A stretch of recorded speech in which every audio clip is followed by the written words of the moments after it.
It's a rough feeling for any dungeon master to have to realize, to their great shame, that they've completely lost control of their game. Players are just running roughshod over the entire campaign. Nothing can stop them. They're so powerful, you could throw anything in their path, and they just steamroll right through it.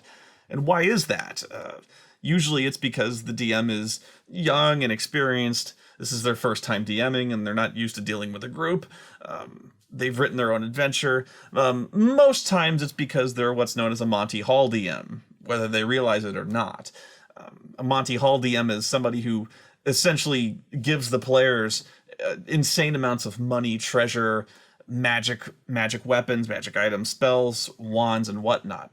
And it may not even be that long before all of a sudden the players are essentially demigods with +5 flame brands and just a deck of many things. Oftentimes DMs can't resist that, neither can players.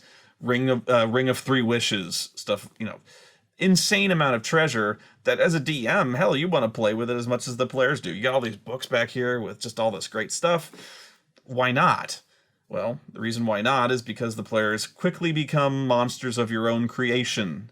And there's no way to stop them now, other than just screwing them outright out of all their stuff. And good luck with that, because if you're going to even try to pretend there's any kind of reality to it, like something comes up and takes your shit, it doesn't work, because they'll stop it.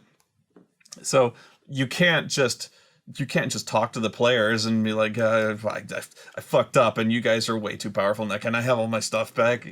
You can't do that. So how do you save a game where the players are monsters, unstoppable, and it's your fault? Well, this is one such story. When I was working at the store, I had other players, of course, one of which, if you may remember, is Crazy Mike. Crazy Mike was not that crazy, but he looked crazy. This was his first time running a campaign. It had been going on for 4 or 5 months. A bunch of players I hadn't met before. They were relatively new, and he had never run a campaign before. And I think I said the only game Crazy Mike had run was under my DM, but no, he'd been playing for a while. But we were running in a really long campaign that I was DMing, but he wanted to run his own game. So I was a little concerned when he started having problems, and he learned mainly from me. But he still came to me for advice. I'm behind the counter, and he looks very troubled. I go, "What is it, Crazy Mike?" He goes, "Oh, no, if you see my game?" I go, "Well, yeah, it's..."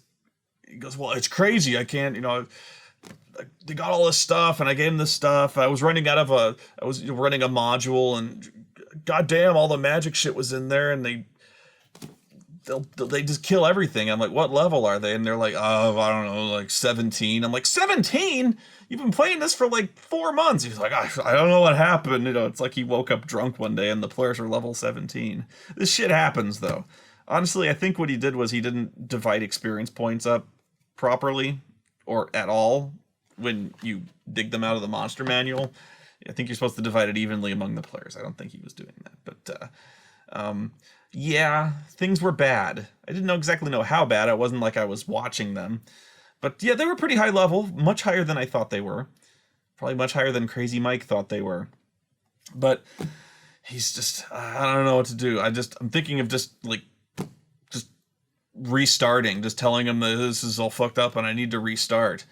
But he doesn't want to do that. Obviously, he doesn't want to just admit fault, admit shame. This is very important for a DM to retain control of his campaign. It's a DM thing. You may not understand, but if you DM'd, you would. So he's obviously struggling. He wants to ask me for help, and I go, "So what are you asking me?" "Are you asking me to kill your party?" I had officially been hired as the hatchet man for Crazy Mike's out of control campaign. It's not like I was going to DM for him and just wipe out his group. No, we have to make it look like an accident, right? So how do I wipe out 5 demigods who basically cannot be killed? Well, it just so happens I had just the thing. So I reach to one of the shelves over there and I withdraw the one of the latest modules for Advanced Dungeons & Dragons 2nd Edition. The Apocalypse Stone. Oh yeah. You see, the 3rd edition of Dungeons & Dragons was coming out imminently at the time. And I'm not sure if this was the last module that was printed for AD&D, but it might have been. It was certainly one of the last. And this module had something of a finality to it. Actually, it had everything of a finality to it. It's the Apocalypse Stone. What does that mean, though? That's what he asked. And I go, well, allow me to read the back. The end times approach. To everything there is a season. Every campaign has to come to an end sometime. So why not go out with a bang? The Apocalypse Stone is an epic adventure to challenge high-level characters. But beware, it will destroy your world. Gee, I sure hope the players didn't read the back of that. It is not being, using flowery imagery or exaggerating or, using buzzwords like, it'll blow your mind, it'll destroy your world. No, it'll destroy the world. That's the purpose of this game. This module is essentially the history eraser button. Actually, it pretty much is the history eraser button. Make no bones about this will end your fucking game. If you want to end your fucking game, this is the Apocalypse Stone. You drop the Apocalypse Stone on them, they're done. They're fucking done. Seriously. You'd be like, well, I accept your challenge. I knew a group of players who would steam it. No, this'll do it. Because it's written in there. It's... How? Well, this is an insane, unbeatable adventure. You thought the Tomb of Horrors, if you've never seen that before, it's essentially unbeatable. It's unfair. This one, I guess, is fair, but it's unbeatable. And that's not a challenge. That's not to say, like, oh, well, you'll never come up with a group who could possibly beat all the monsters in this. They could. Crazy Mike's group almost did it. But even if they do, at the end, it's not enough. The way the campaign is written, everything is fucked beyond repair, and they're gonna die. Even if they kill the big bad at the end, it's too late. Spoilers. No, I know. So even if they win, they lose, because the book is just like, you know what? Fuck you guys. Just fuck you guys, the world ends. And not just the world, but I'll get to that. This does not just end the campaign. It does not just end the world. It ends everything. So, I know the first thing you were asking, the first thing you were going to wonder is, well, these guys are so high level, or, if I'm thinking of a out of control game, obviously the players aren't just a physical threat.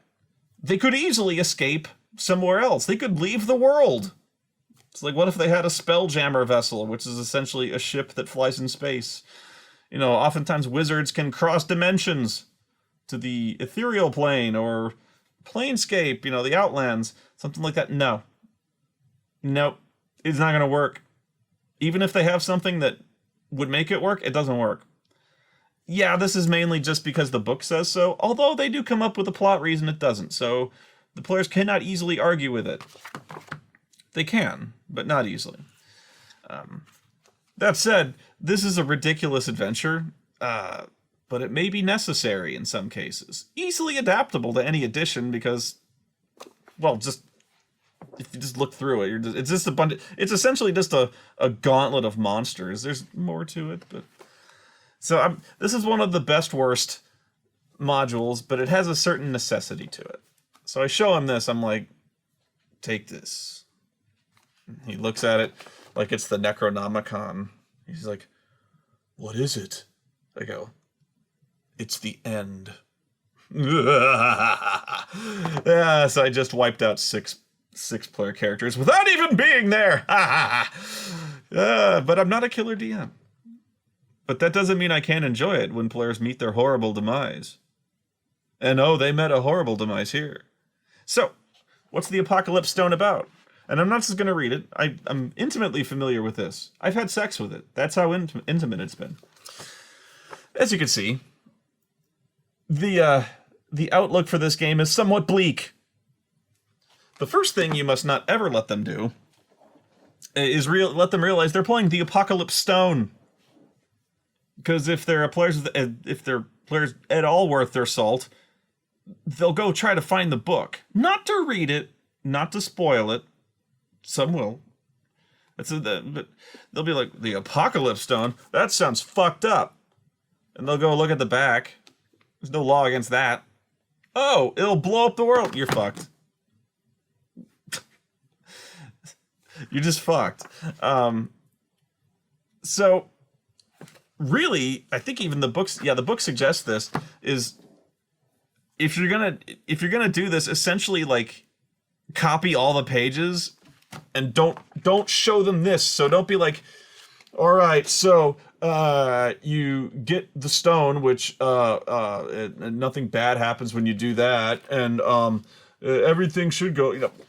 You're gonna fuck us over, aren't you, crazy Mike? No, you gotta like rip the pages out, or just cheat and have your own notes, but can't ever show them this. Okay, so right away the setup. Obviously, the setup for this has to be fucking tremendous to justify the destruction that's about to be just waged on the entire galaxy and every dimension of every galaxy and every possibility there is to wipe that out. So the setup already is, you're probably going to call bullshit on it, but because it essentially rewrites the entire cosmology of whatever campaign you're running. Maybe not, but it's tough to resolve, but I'll just start. So the setup for this is, in the beginning there was nothing, but the gods came and they had basically the seed of existence, literally like a magic stone that is the seed of all creation. So all existence is bound up in this jewel called the Stone of Corbinet, or at least it was named that by men.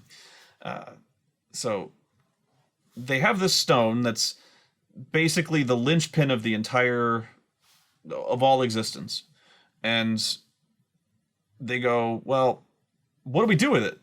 I mean, obviously where do we put this? Who controls it? That's the better question. Who controls this? This all-important stone of creation. And of course, none of the gods trust any of the other gods. So they all go to a neutral meeting place. And they have a colossal cage match. In which, no, they don't have they have a meeting. And I believe this is applicable to any setting. And so they remain very vague. They're just like, well, whatever god of justice there is proposes a plan. We'll put this stone inside a castle. And we'll have this castle, basically teleport around the world at random. Literally at random. One day here, one day then. So each of us will appoint a champion. And, we'll tell them that whoever can find this castle and conquer its defenders and claim the Stone of Corbinet will, henceforth be the protectors of this all-powerful stone. Already I'm losing you. But apparently the other gods think this is a swell idea, because our champion's going to be best. This makes no sense to me either. But so all the champions, they go out and they try to find this castle, and none of them can do it. As powerful as they are, they cannot find it, or if they found it, it butchers them. But I don't think any of them can find it. So eventually all the champions get together, and they start bitching about how they can't find this fucking thing either. But they're not willing to work together, and all of a sudden, some guy rides up. And he's like, I forget his name, but he basically, Alain.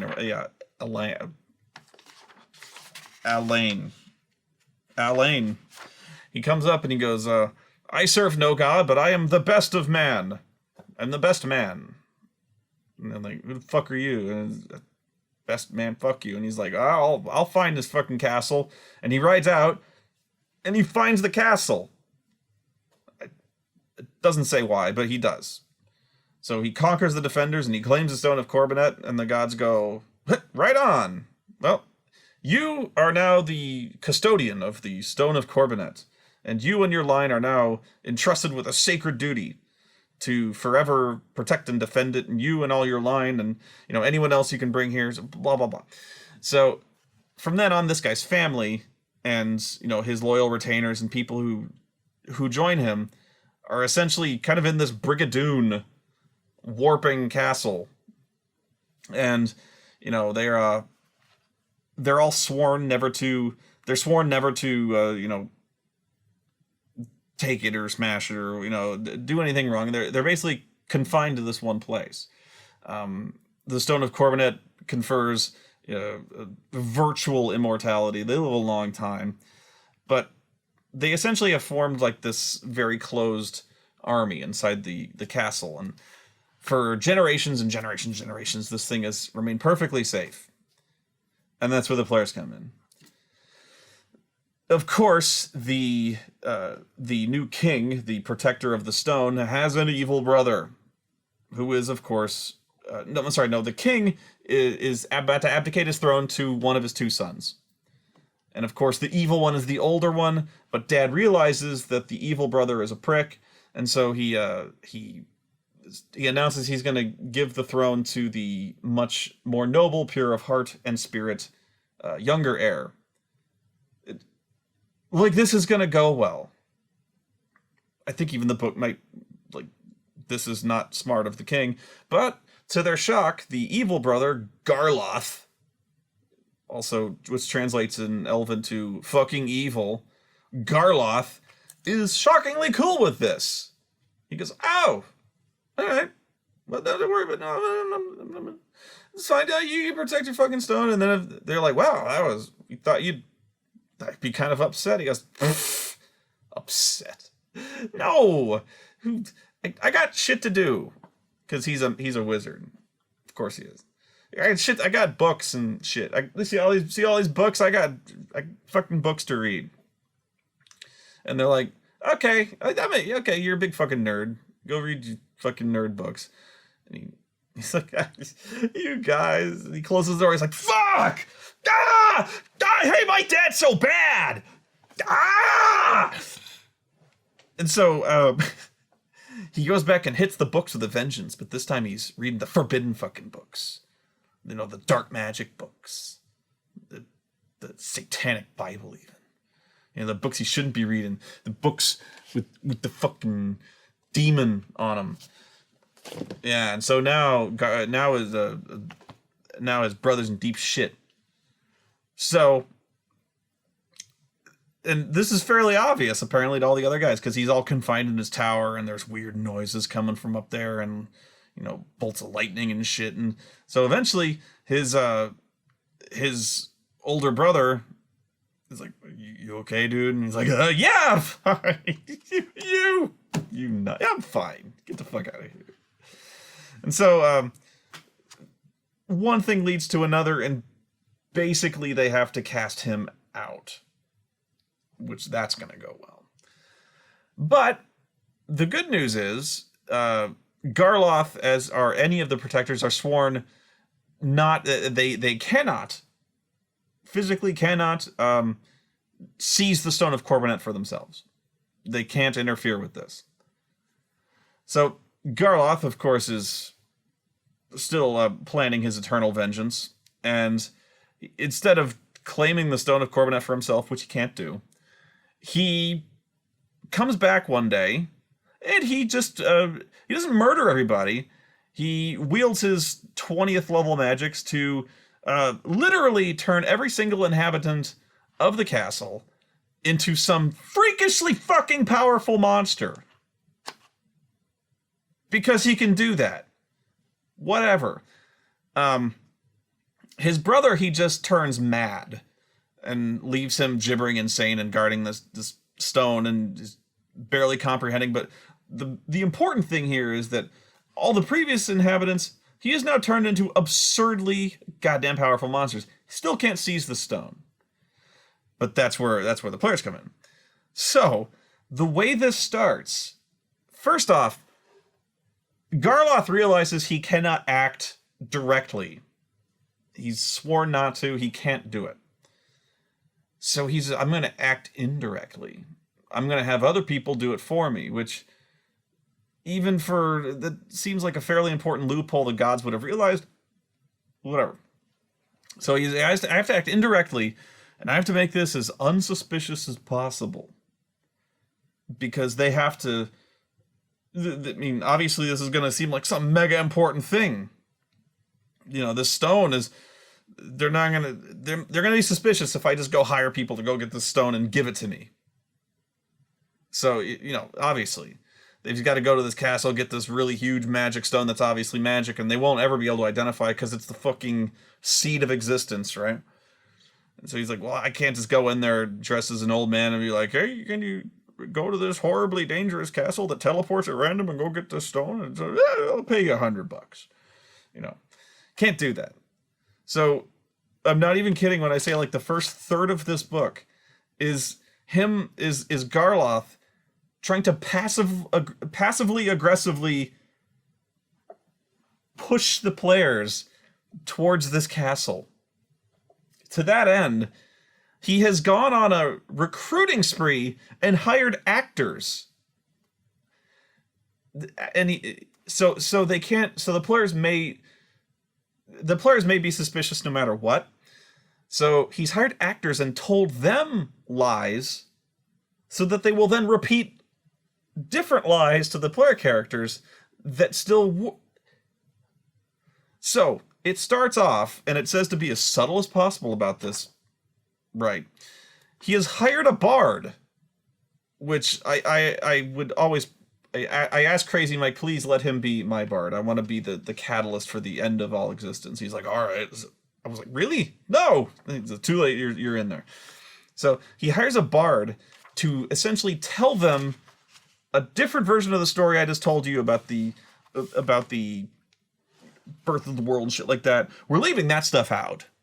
But the bard does tell them that the gods... They all chose their own champion and sent them off to seek this castle, and whoever should claim it will get untold wealth, and cake and candy and immortality, whatever you want, So this big line of bullshit, and sure enough, a human claims the castle, and he got whatever he wanted, And so the bard, his story that he was told by. Not by Garloth. Again, we're going like two chains deep in this. Garloth, like, paid off the bard's instructor, who taught him the epic poem that he recites to the players. Because if the players like do any kind of mind reading or beat the shit out of them or something like that, because they might, they'll know if something's up. So as far as the bard knows, this story is true. You get it? So the bard is telling him all this, but the DM has to be subtle about this. So it's not like they'll just go looking. But they have to be interested enough to kind of ask around about it. This is where the campaign is weakest. Obviously, right? So the bard is telling them about all this stuff, the greatest heroes of legend were always the ones who, found this stone, and, if it'll set you up for life, and, if you want to prove yourself as the greatest heroes, there's great evil to be slain, and anyone who claims the stone. So the players are then supposed to ask the bard, where the hell did you hear this? And he goes, what, you don't know this story? My mentor told me, and he's been alive for 200 years. He's an elf or some shit. And this is an ancient story. He said was passed down to him, and I'm passing that. It's a great story, isn't it? And so they're like, yeah, I guess. So they're supposed to ask him where his mentor is, or there's a lot of contingency plans in here in case they don't ask. What if they just ignore it and keep going? Well, the book goes on and be like, well, just you can just have the guy be in their path. one way or the other, they're getting on this fucking path. So sure enough, they find the other guy, and he basically confirms what the other guy told them. But to make them suspicious, or to allay suspicion that this isn't the quest itself isn't a trap, he's actually hired people to attack them in an attempt to... He's told another adventuring party about the legend as well, so that they will eventually follow the players and try to kill the players to get the fake information that they just got. Which adds legitimacy to the story, because if people are trying to kill them to get the map or whatever it is, this information, it's got to be legit. Which in its own way makes sense, but my god, this guy is just puppet mastering all this stuff. I guess he's had time to plan, right? Although, if he'd taken all this time to plan things so meticulously, he probably shouldn't have taken the time to polymorph all of the inhabitants in the castle into fucking beholders and dragons. Maybe he should have turned them into, like, mushrooms. Or kobolds. Or ducks. The whole monsters that could rival a 20th level party thing might have been an error. Because obviously you're running the risk that the players will most likely be disintegrated. And quickly. But do you want to play the Apocalypse Stone or not? The answer is probably no, because you're going to die. But fuck it. So, they go, and the whole thing is orchestrated before Garloth himself will appear before them, looking like the fucking Morning Star. It even says he appears as some kind of radiant, flowing blonde hair, glowing, floating 12-foot tall bastard. He congratulates them, and he says, you've shown your perseverance, and you've declared yourself to be on this path, and I am Garloth, and I will help you claim the stone. And the players are like, how? If they don't attack him outright. They probably won't, because they're probably just too baffled by this giant glowing blonde guy. He goes, what? Yeah, he goes, eh. He says, well, by following this, and he gives them a ring, I believe. Like, they're just going to put that thing right on. He says, but this ring will, if you just follow where this ring leads you, it will eventually lead you to the castle. Which is true. It actually does.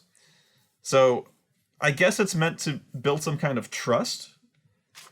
But the point is, he tells them that, well, obviously this is a very dangerous island, I'm not going to lie to you, but if you can prove your worthiness, that you're true heroes, and seize the Stone of Corbinet, and then bring it to me, all that bullshit about the wealth and the magic and the happiness, I'll do that. Really, I'll do that. So the players will be like, okay. Although, if the DM has been a Monty Hall DM up to this point, maybe the players aren't that suspicious by it. The promise of untold wealth and magic swag and stuff like that. Not much different than what's normally going on. So, in a way, it might actually be a decent setup. Be like, hey, a giant angelic guy is going to give us money. Yeah, right. I don't think many players would fall for this, especially with what happens next. So, what happens is they eventually find the island. The castle is settled on an island. By the way, don't show them this map. That might be a tip-off that things are not as they seem. Well done. So, they get to the island, and they better realize right away that this is beyond screwed up. And this is when I was reading this, I began to realize just how nuts this adventure has to be to even be a challenge for players who are this is insane. The monsters I'm going to read to you, it's not complicated, but it's crazy. So the only reason you would ever need this is because your players are fucking gods that cannot be stopped in martial combat. So as the game goes on, the combats get harder. Each one of these monsters in here would be a campaign level threat to even high level parties. And you're in this one, you're facing like 3 to 6 at a time. And I have spoken to other DMs who have said they have reached the end of this, end of this campaign, and they blowing through these monsters like they're nothing. I'm like, what the fuck did you give these players? What? I cannot conceive of spell loadouts or inventory or magic swag that would allow players to destroy every single thing on this path. I don't know, either the DM is doing it wrong, well, definitely doing it wrong, but either there's some fundamental aspect of the rules that's not getting done, but probably not. Somehow, these DMs have just given so much shit to the players that they are just unstoppable. I have to harp on this, because now I'm going to tell you what is on this fucking island. They can't just fly, they can't just take the Eagles to Mordor. There's a reason for this, which is the same reason they actually cannot take the Eagles to Mordor, but nobody, whatever. If they try to approach by air, which for a party of this level and power is likely, they flying carpets, flying potions, whatever, they probably fly, they can just probably just, like Superman, they can probably just fly. If they approach from the air, every single thing on the island will see them coming, because they're monstrous and they're super intelligent.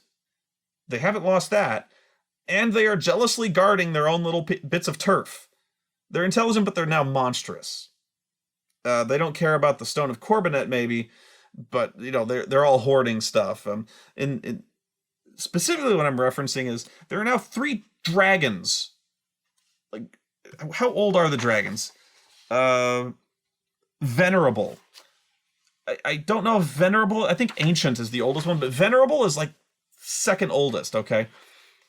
Venerable dragons themselves are fucking unstoppable. So already, the 3 dragons, there are 4. There's 2 black dragons who are, how old? Male and female. They are old black dragons, which is like when they're old. That there's rankings. There's like juvenile, young, a young adult, old, venom. So they get more powerful as they get older. They don't get feeble. So yeah, there's a husband and wife mated pair of black dragons who are the weakest. Black dragons are regarded as one of the weakest. Then there's Reznor, Trent Reznor, the venerable male red dragon, who is just crazy. And there's another one. So if they start approaching by air, all of the dragons will see them. None of the dragons like each other, but they like flying fuckers up there trying to steal their crap even less. So right away, ridiculous. If you want to read the monster entries, you know, be my guest. Go to the AD&D thing, but so sure enough, actually, I think Crazy Mike's party was not flying. They decided to walk it out and then take a boat. But sure enough, they weren't exactly subtle, never have been. So at some point they just cut their way through these dragons. Crazy Mike was not exactly doing what I had been saying with dragons, like circle strafing. These dragons actually had a sense of fair play and were willing to just nicely stay on the ground and claw things out. By all accounts, dragons should just rip through them, especially since they are 22,000 experience points divided among the party. It gets worse. There are... by the way, how are there dragons on the island? Interesting question.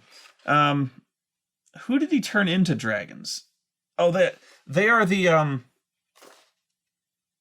He turned all the captains of the captains of the castle's personal guard of the king into dragons. Okay, even in 8th level magic, that doesn't exist. Unless you just, like, repeatedly cast the wish spell over and over and over. No, he didn't do that. Then, he's turned most of the other... I believe he's turned the servants into Yanti half-breeds, which are basically snake men who can cast absurd high-level magics. 32 of them. So they're running around the castle. Then there are Gorgons. Yep.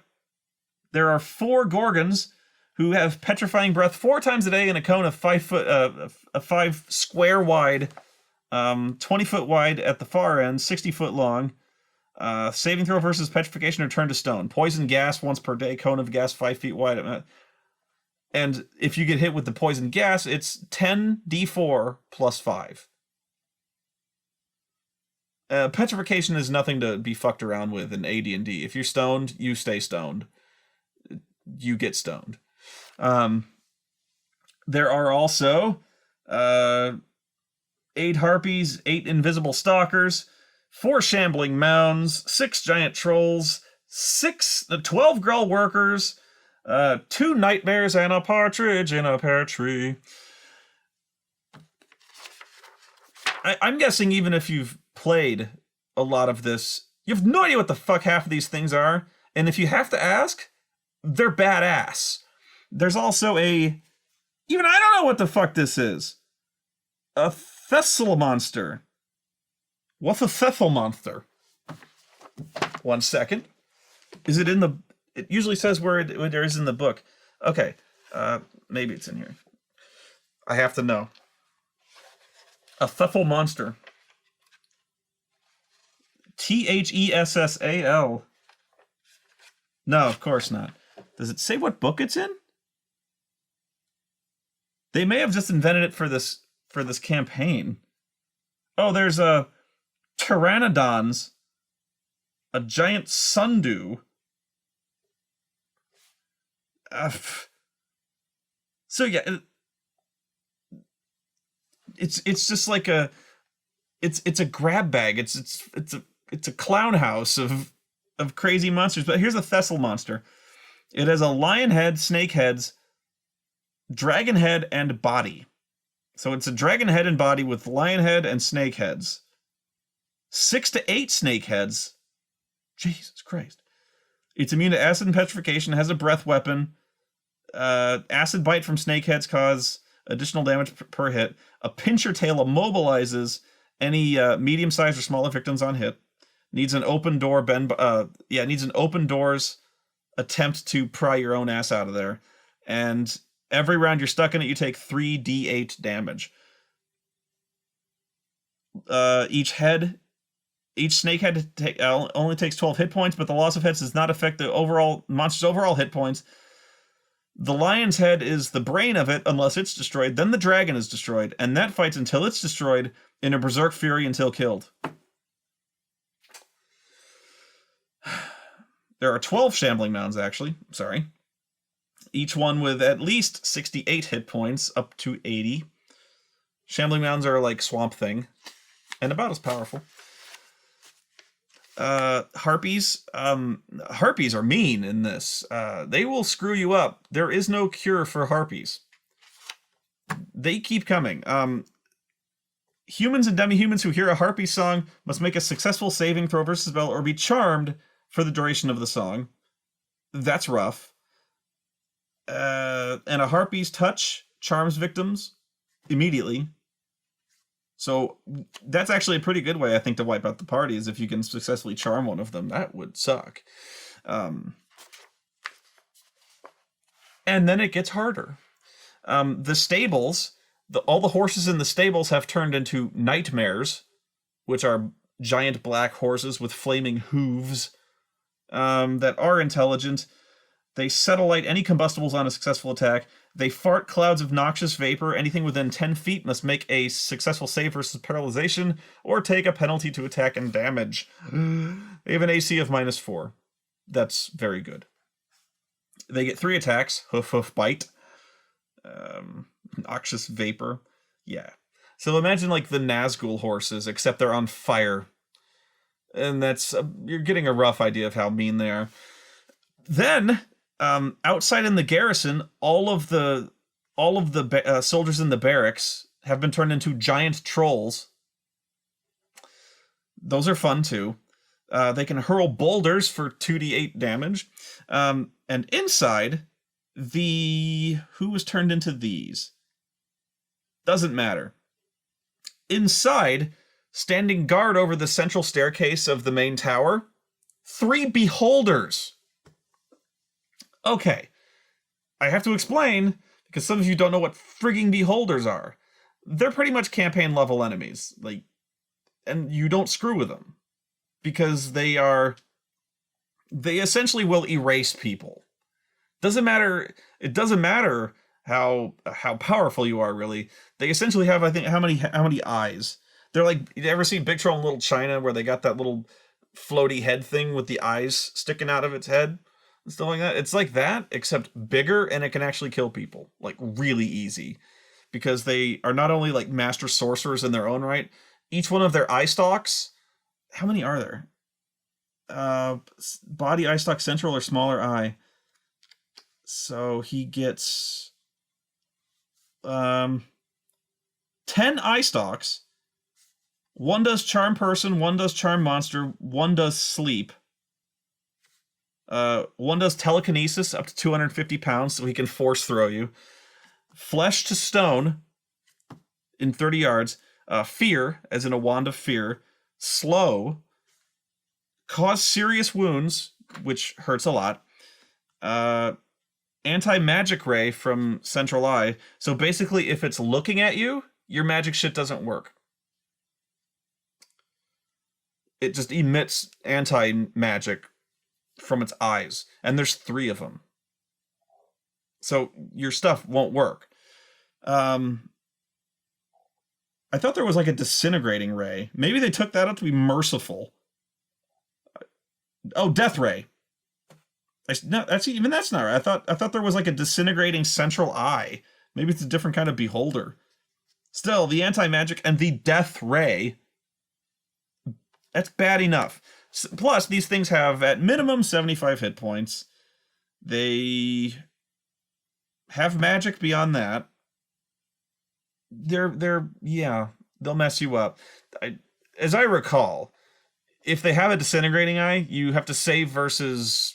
Actually, I think it's save versus death magic, or you are annihilated. As in, you're not just dead, you are obliteratomized. You're gone. It's like, done. Usually for any kind of raised dead spell or resurrection, there has to be a piece of you left. If a DM hates you, he throws a beholder at you. And then he has you death raid.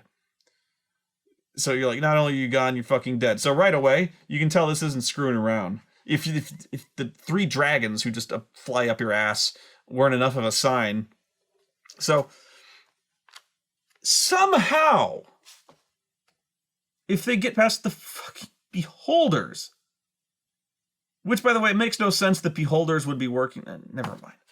So I'm getting really frustrated with this adventure, but when you're watching it and watching players blow through it, it's really funny.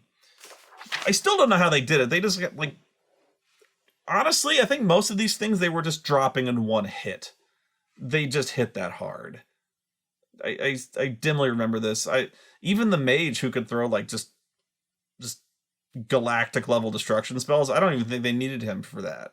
You know, they just stab the monster in the eye and they're like, oh, 90 hit points, dead. That's all. So very, very long story getting to a middle point. They get to where the stone is. Oh, a manticore. Of course. A manticore. Because that can also turn you into stone, can't it? Don't care. Then, a greater Medusa. See, all the monsters it's throwing at you have basically instant death attached to them. This adventure does not want you to get to the end. Like, modules are meant to be stories.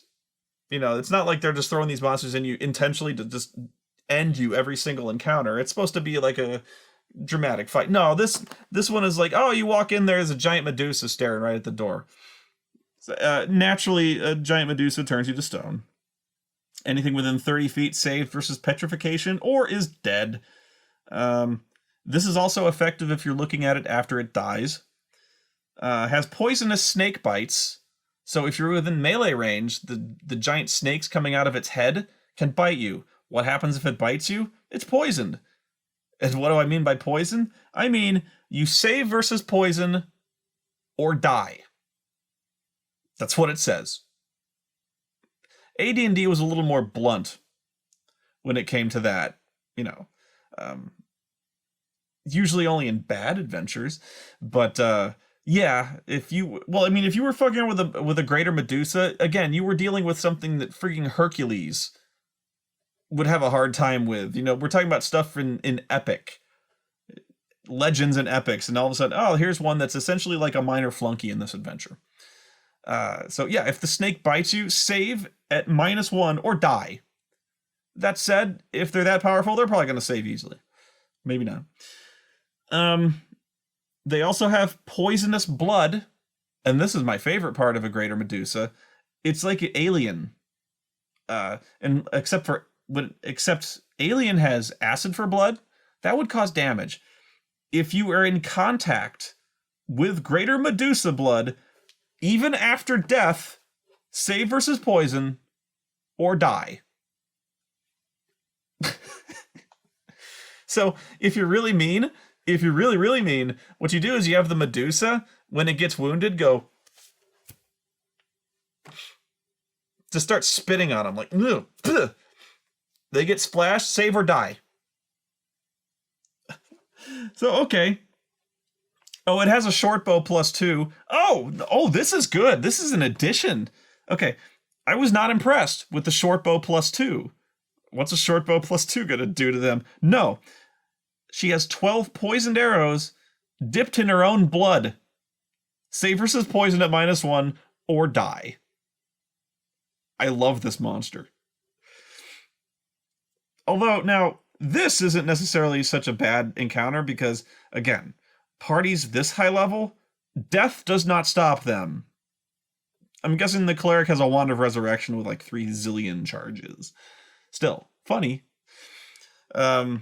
I don't think they had any problem with this one. They didn't have any problem until the end. Like, the last couple of encounters caused fatalities on them, but certainly not up until this point. So they get to the top of the tower, they meet the former king who is now out of his mind.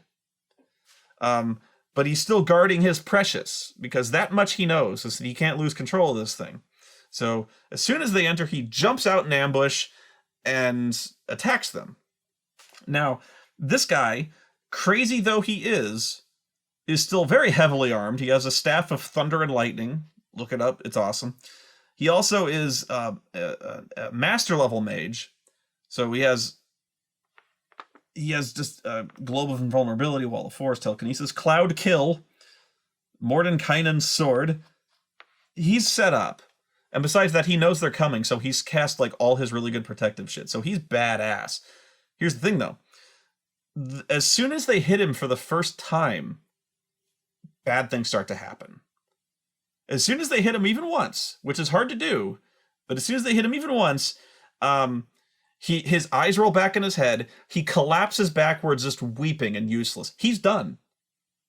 But no matter what kind of blow you dealt him, right away something has gone wrong.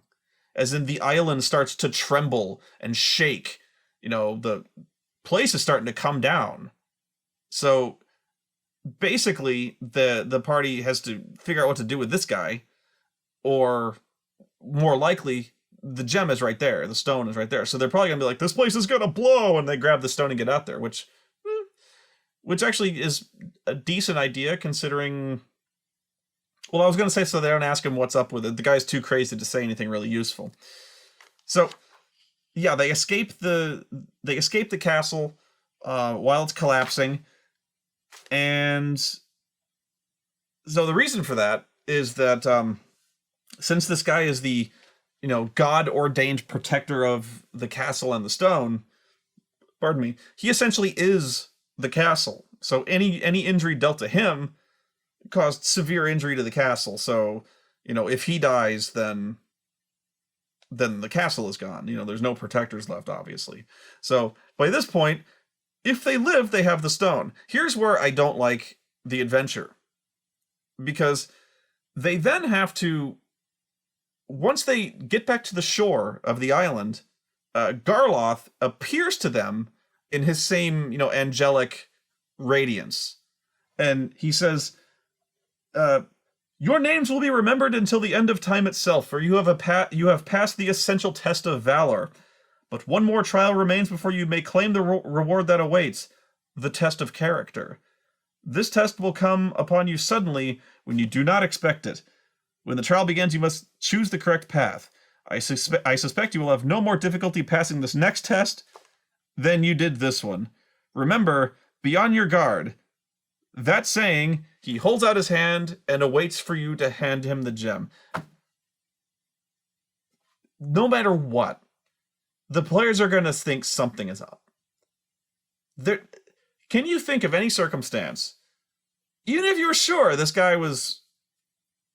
I guess if you were sure you would hand it over, but you're going to be suspicious of some giant, radiant, glowing, golden dude who's like, oh, wow, thank you so much for killing the 4 dragons, the Greater Medusa, the fucking 3 beholders, and everything else on this island to get this gem. Can I have it now?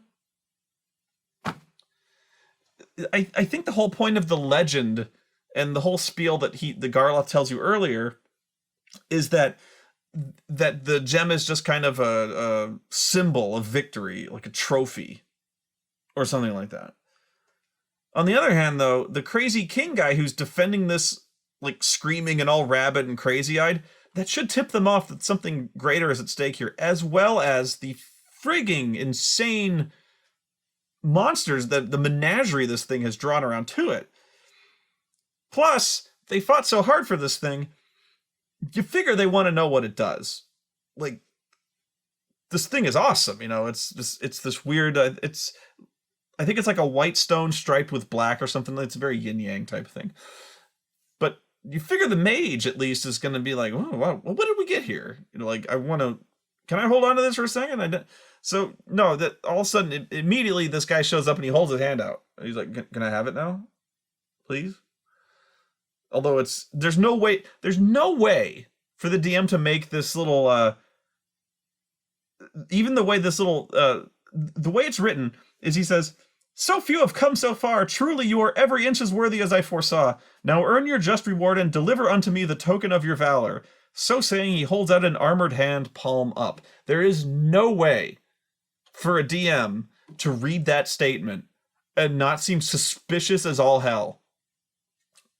Like, even if you didn't know what was coming up, if I just handed this, here, Linkara, read this, and you're like, so saying, he holds out an armored hand, palm up. That sounds really suspicious. No party is going to fall for that. The thing is, the reason Garloth is doing this is because, again, he cannot take the stone, but he can be given the stone. Which says to me, if it's that easy, did he really have to go, to these great lengths to fool you? One would think if he was able to turn all the inhabitants of this island into, dread monsters, I guess he, according to his oath, he couldn't kill them, although I don't know that for sure. He probably couldn't kill them directly, so that's why he transformed them. Transform them into something easy, or just lead them through.